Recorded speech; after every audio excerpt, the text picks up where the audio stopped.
Hi guys, it's Mike with another Gilded Guardians video, free to play day 4. So I think we're going to roll through probably 7 or 8 days. It kind of depends on when we stop making progress. But I'm really making this video or this series of videos to help people starting out. So you can kind of see what day 1 through 7 looks like. I do feel like after 7 days, you probably have a pretty good grasp on the game. And then you can kind of move forward from there, but we'll see how long this free-to-play account stays relevant, and we'll keep using it when it demonstrates a thing I'm trying to share. So today what we got some summons to do, so I'm really excited about that. So we'll jump into the summoning pit. I think I've got 16 summoning stones. I was able to make some progress yesterday in adventure mode after we ended the video. So I completed all the way through Ringstone Tower. I wasn't able to get this challenge done. I thought I would be able to, but I lost twice. So I'm hopefully with the resources we get today, I can get the team strong enough to get through that challenge. I also, I didn't try this one because it was well beyond my level right now, but I did get through challenge 2 on this guy here, and then on this one we were at challenge 2 and 3. So we are making progress. The more of these challenge 3s we can get done, the more we can get these kind of better resources and start gaining these fragments. So Tuskarog would be an amazing tank. Qitari would be a great assassin to bring onto the team. And if I am able to get another Morana, I can enlighten her and make her more powerful. So all of those things would be a huge win for this account. So we're making headway. I did jump into Brimstone here. I think I passed a level or 2, yeah. And then it got a little bit beyond me. So hopefully today we can get that done as well. But let's go back and pull some champions, and maybe we can get something that would be really helpful for this account. And keep our fingers crossed. We have 16 pulls. I'll probably go ahead and buy those 4 to get it an even 20. And we'll see how we go here. Again, I would really like a Tuskarog, a Durizda, an Inara, a Grizel, Atticus, or an Oxalis. I still have not pulled one. My brother pulled one, and it's on his account, so he's rubbing that in every chance he gets. But it seems like Oxalis is pretty good. So here's an Aquirus. This is a big win. So we're going to be able to step up from Ferulia to Aquirus, and she has that immunity. On my video with her and Flix, I did mess that up. I thought her ultimate ability actually healed. That is her other ability. Her ultimate ability is the one that puts immunity and shield on the champion. And so that was one of the things I was kind of tripping up in the video, trying to understand what was happening, and I apologize for that. But we might do another highlight video of her. But that is a great pull for this account, so that is super exciting. Another Zedicus. Keep getting them Zedicuses. Batu, another Eloria. Could enlighten her. I was not impressed with Eloria myself. I thought 5-0 was a much better enhancement to the account. So, but I am super excited about that Aquirus. That is awesome. So we're going to use an extra 1,200 rubies because we have to buy 4 at 300. And for those of you that do math, checks out. So we're gonna go with that, and we're gonna see what we get in this 10 pull. I'm hoping to see some gold, as well as a good tank would be great.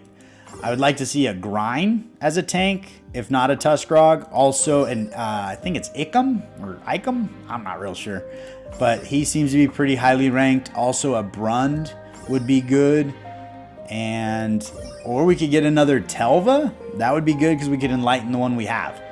So we'll see, but hopefully we get anything other than blue. Blue and common. Oh, there you go. Other than blue. There you go. Get what you ask for. All right, come on now.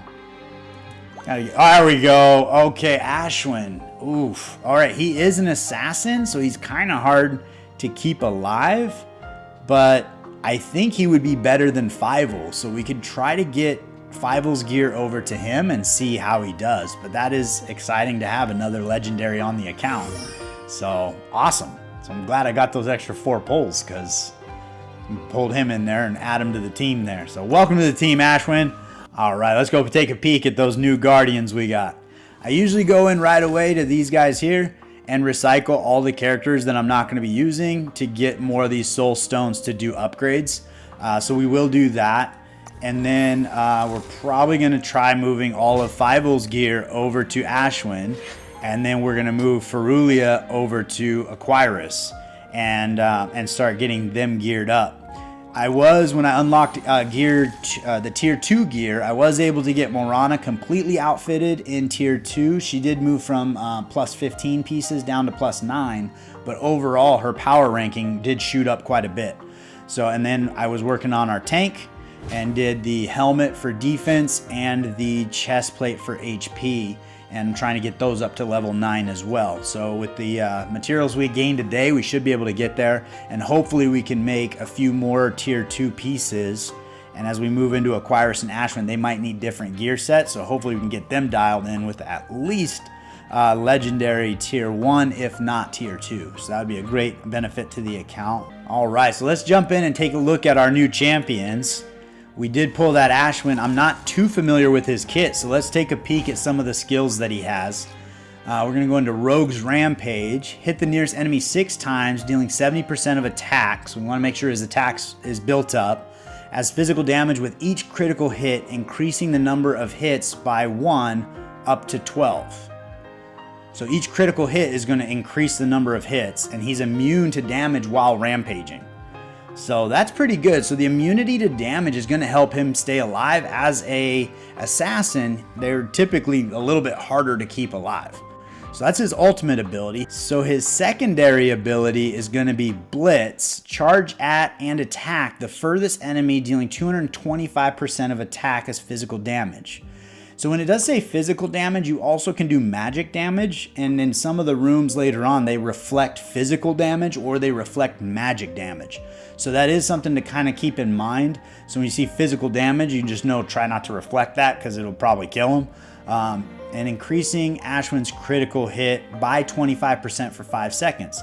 So that would be a great way to gain more of these hits, because each critical hit is going to increase the number of hits that he does during his rampage. So that's kind of cool. Menacing Mark is a support skill. So Ashwin teleports behind a frontline enemy and strikes, dealing 225% of attack as physical damage, and marks them for 6 seconds. Attacked against the marked enemy. I think that's supposed to be a C. Attacks. Attacks against the marked enemy have 20% increased crit. So that sounds like that's actually for the entire team. So once he marks an enemy, your entire team increases their crit against him. So that's kind of cool. And then his passive. Ashwin recovers 5% HP each time he performs a critical hit. So you put that in combination with his Blitz, where he gets an added 25%. That's going to help him stay alive. So this is what I was hoping to see, because the assassins are so squishy. This is going to be helpful in keeping him alive. So we got it. That doesn't unlock until level 30, but we should be able to get him all the way up to level 67 from Fievel's gear. So that is really exciting. Aquirus, we touched base on this in the other video, but we'll look at her abilities. Her ultimate ability is to make the lowest HP ally invincible for 5 seconds and increase their attack. Water Sprite is her secondary ability, and that's the one where she heals the enemy with the lowest HP. And if it goes over, she provides a shield with the excess for 10 seconds. So that's cool. And then her passive, of course, is increase the defense of all allies by 20%, which is extremely helpful in keeping your team survivable. So I'm really excited to bring her on the team, and she'll replace Ferulia. We should be able to get her up to level 60 or so, or higher. So that's the new additions to the team. So that should be pretty beneficial for us. If we go into here, you can actually go to Guardian Decks, and you can see all of the characters in the game. So the first ones that show up are all the ones that you've pulled, and then you have all of these characters behind them. So not all of these characters are available to pull in the game. A lot of them are Gen 1 or Founder characters that have been established over the last year or two during the development of the game. But you can kind of go through here and see about kits and who would be beneficial for your account. If you are looking to pick up a champion, this would be kind of where you find out what they do before you get them, obviously. So you can click on the champion themselves. I'm not sure who this is, Durin, and then you click on each of his skills, and it'll tell you all of the things that Durin does. So I don't know that I've even seen him in game, so he doesn't seem to be super popular, but looks pretty cool. So that's kind of a fun way to go and see what champions that you might look for your team. We have blazed through on a couple occasions talking about the team composition, but I did want to spend a little more time on it. So typically when I start out, you have the two people in the front that are going to be either a tank or a warrior or assassin. So these are folks that run into battle and they try to either tank up damage or do damage with melee attacks or forward attacks. Then you have like your rangers or mages and folks that do damage from standing in the back row. And those are the folks that you want to really beef up as far as attack, but you may not build as much HP or defense on them, because unless the enemy has an assassin, they're really not going to take a lot of damage. But the damage is going to come up front. So typically I would recommend up front having a tank and maybe a secondary tank, depending on the room that you're fighting, or an assassin or a warrior. Warriors tend to be kind of a jack of all traits, but experts of none. So they are a little squishy. They don't do a lot of damage, but they do a lot of things. So they do a lot of things well, but nothing really great, at least from what I've seen. So I would probably recommend, if you can't get a tank up front, getting a warrior instead, and then maybe a second warrior or an assassin. And then in the back row, you would definitely want to keep your healer or your support character, and then also any long range damage dealers. And the success that I've had with Duryzda being in the back row, I would say your long range damage dealers, building them with as much attack as you can get on them, and then letting them pick the team apart, has been a very successful strategy for me. But that does work out pretty well. I have not really explored utilizing an assassin, because as I'm leveling up, they just always seem to fall, and they're just super squishy. So maybe I haven't built them right. I mean, you want to build them with attack so that they actually do damage, but at the same point in time, you need them to be durable. So his ability where he's invincible while he's doing his rampage, and then his healing ability may make him a lot more a bigger asset to our team than some of the assassins I've used in the past. So we'll see. I'm really looking forward to his kit. So hopefully that you find that kind of helpful as far as building your team out. I would say your ideal composition would be a tank, an upfront damage dealer, either a warrior or assassin, and then you'd move into a healer in the back to support and keep your team alive, and then a long range damage dealer or two. Or you could have another support, one long range damage dealer, and then another support like Thorit. He's basically buffing your entire team. So his ultimate ability is speeding you up, and then he's offering assistance to the team member with the highest power on these two support skills, and they give you different stats increases and whatnot. And then his passive is at the start of battle, Thorit links with an ally with the highest attack and buffs the ally's basic attack damage by 10%. So he's just helping along the way just do increased damage. So a support like him, you wouldn't want to build him necessarily super tanky or anything like that, because he doesn't look like he's doing a lot of damage by himself, but he's going to be supporting all of your other characters. So he would be somebody you want in the back row, not taking physical damage. So that hopefully is helpful. I think the fun part about this game is you really can try a bunch of different things, and if they're successful, keep them, and if not, just go back to the drawing board and come up with a new strategy, which has been super fun for me. We're going to update our characters up here because we're not using any of these guys anymore.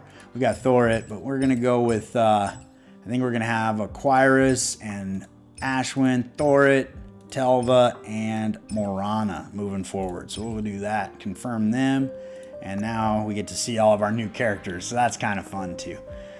So I'm going to go in there, build these characters up, and then kind of progress through the game. It looks like I've got some power to use here, some energy for adventure, and also some crafting energy to get through. Hopefully get our level up. We got all the way to 29 yesterday, which is pretty exciting.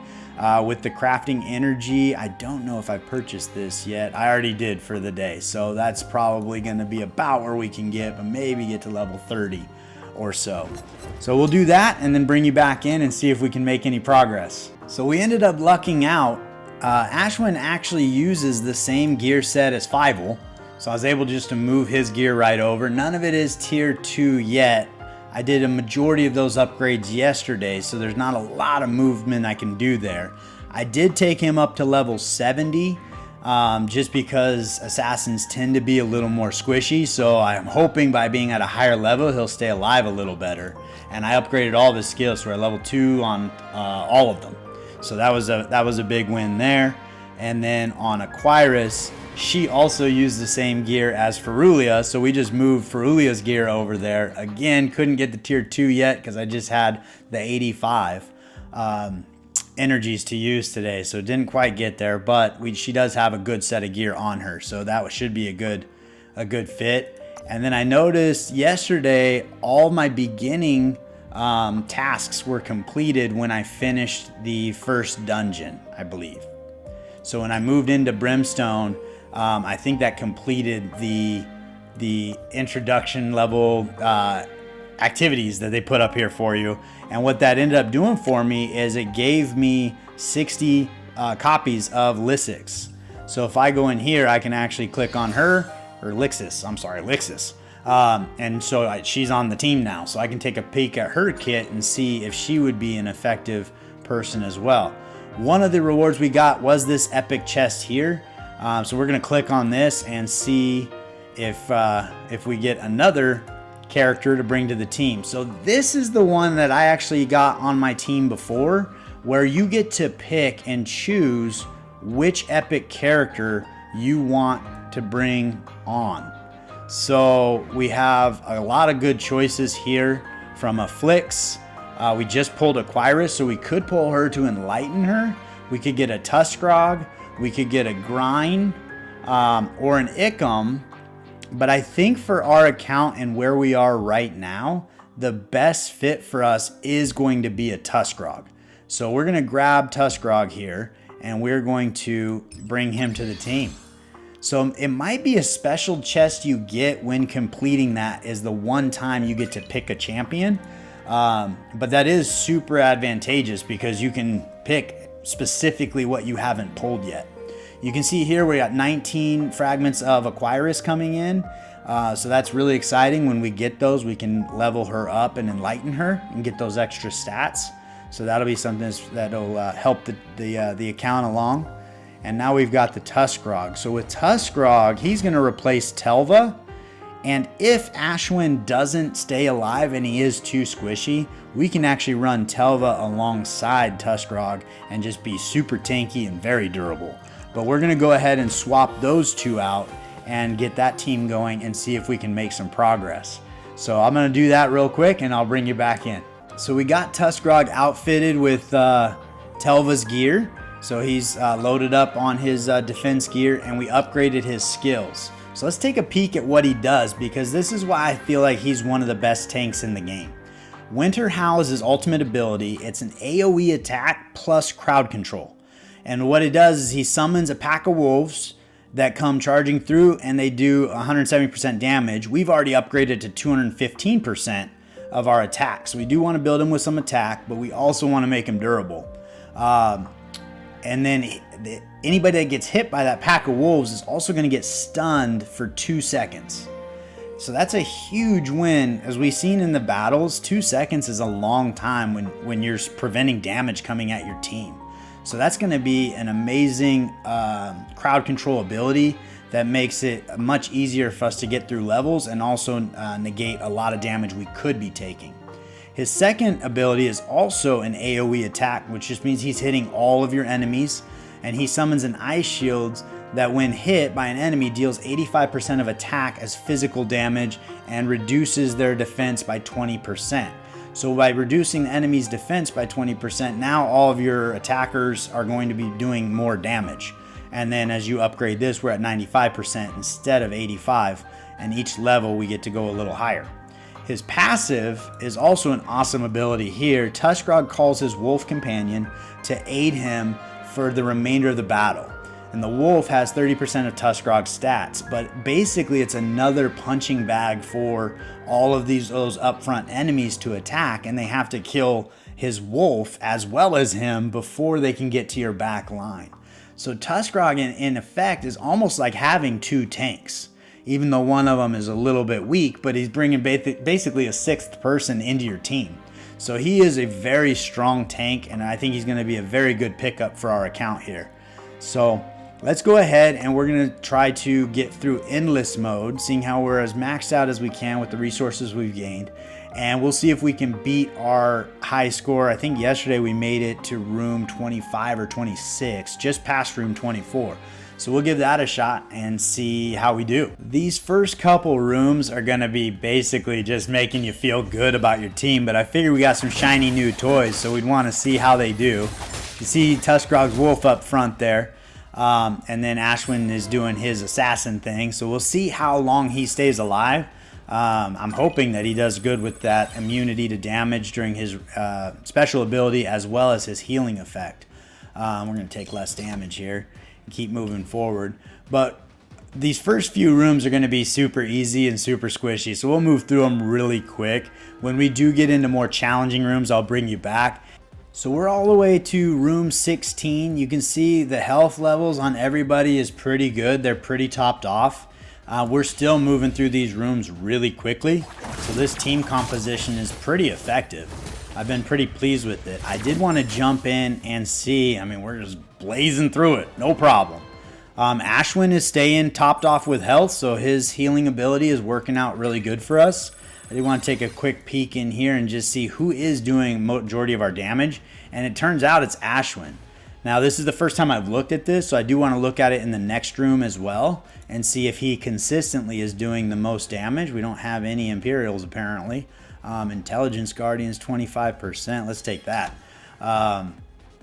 So I usually try, if I'm topped off with health, try to go to the Mist of Fate.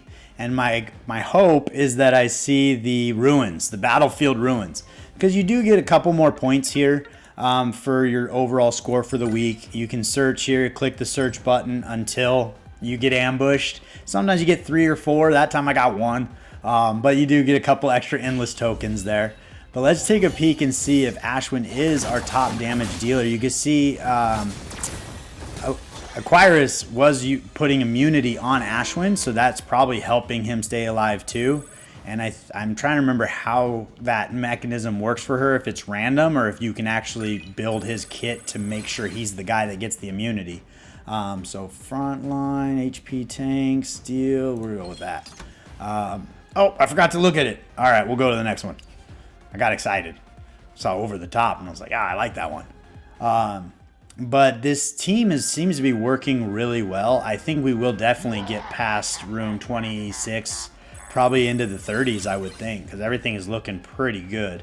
It just kind of depends. If we happen to get really unlucky with our picks on those curses, that could end a run really quick. Whereas you're reflecting damage or you can't use your abilities for 10 seconds, some of those really brutal ones. But so far, we're looking pretty strong. So let's take a peek and see. So Ashwin's still topped up with health. So Quirus is doing her job. He's doing his job. Everybody's happy there. So let's click on this guy here and see. So yeah, he is doing a bulk of that damage, which is pretty impressive. I've been pretty pleased with him so far, mostly because he's staying alive, but now with the damage he's doing too, it's been incredibly helpful moving through these rooms quickly to avoid any excess damage that we're taking as a team. So we'll jump out from there. I'll bring you back in as soon as I find out where we end up. But it's looking good so far. We've made it all the way to room 33, and we're starting to take a little bit of damage here. But I have noticed in a majority of rooms, Ashwin is actually our star player. He's going in there and doing a world of damage. When Morana does get her AoE ability, she does the majority of damage in that room. But in a room like that, Ashwin's going to be the one who probably did most of our damage, even though Tuskgrog sent that ability with his wolves. Actually, Mirana actually did most of the damage there. She might have snuck in an AoE I wasn't paying attention to. But Ashwin has been carrying his weight, and he's staying alive, which is more important than anything. So I've been really impressed with him. Imperial Decree 0. I don't have any characters that use that, but what I have been paying attention to is Ashwin is a redeemer. So as a redeemer, and with his kit, those crit rate adjustments that he gets and the benefits he does when he actually crits, when you see those crit rate increases for redeemers, it's a great pickup for Ashwin, because he's going to start to get more of those 12 hits, because I think he gets an extra one every time he crits. And then there was the other thing, I think part of his heal was attached to crits as well. So the more he can crit, the better off he's going to be. Plus, obviously, the more damage he's doing too. But I've been really pleased and impressed with him as far as what he's done for the account so far. So, I mean, I think getting to room 35 or wherever we are right now is actually pretty impressive, especially for 4 days into the account. The other thing I think is really exciting about this game is we are 4 days into this account. We have 2 legendaries, we have multiple epics, we have a bunch of different characters to play with, and we haven't been able to deck them all out, but we have them and we can play with them.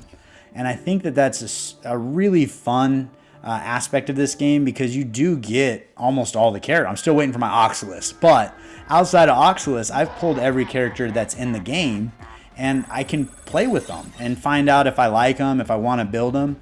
And then because of that, as I pull more of them inevitably over time, I can make them more and more powerful. But in the interim, I still have them on my account and I can still play with them. And I think that that's kind of a big win when it comes to a gacha game, because a lot of times you're just waiting to get that character you really want. But this game, the drop rates, everybody seems very accessible, outside of those founder characters and those Gen 1 characters, but the players in game are very accessible, and I think that that is a really cool aspect of this game, and I have enjoyed that quite a bit, because if there is a character that you want, chances are you're going to get them sooner than later, especially with the fragments and things you acquire as you start clearing challenge 3s and all that aspect as well. So it is kind of fun to be able to play with different characters. So on my main account, I never built Ashwin. I never played with him just because I hadn't had any success with assassins up to that point. So I just assumed he wasn't very good. But it's kind of fun to pull him on this account and see how much work he is doing for us. He's definitely a step up from Fievel. And Aquirus is definitely a step up from Ferulia. So our team got dramatically better this go around with these summons that we got today. We went down there in room 40, so that's not too bad. We finished room 39 rooms, but that was room 40 where we actually died in. So I'm pretty pleased with that. For the endless mode on day 4, I think we did some serious work there. So from there, I'm going to go ahead and jump into adventure mode with our new shiny toys, and we're going to see if we can progress through any of those levels I couldn't beat yesterday. And then I'll bring you back in and let you know if we have any progress. All right, so we were able to unlock Lava Mine. We got all the way through Volcanic Maw, and I believe I'll actually be able to beat this as well, because this is showing level 60, and I think that was about the same as what I just went through. So we should be able to progress through. I only have 2 more energies to use, so we'll probably wrap up the day with those 2 energies. All right, I'm back. I don't know what happened there. We had a little video difficulty. But that's what I got for you today. I really appreciate you guys spending the time with me. If you find this useful and valuable, please like and subscribe. We are going to do that giveaway at 500 subscribers. So we're really excited when we reach that. But thanks again. I can't wait to see you next time.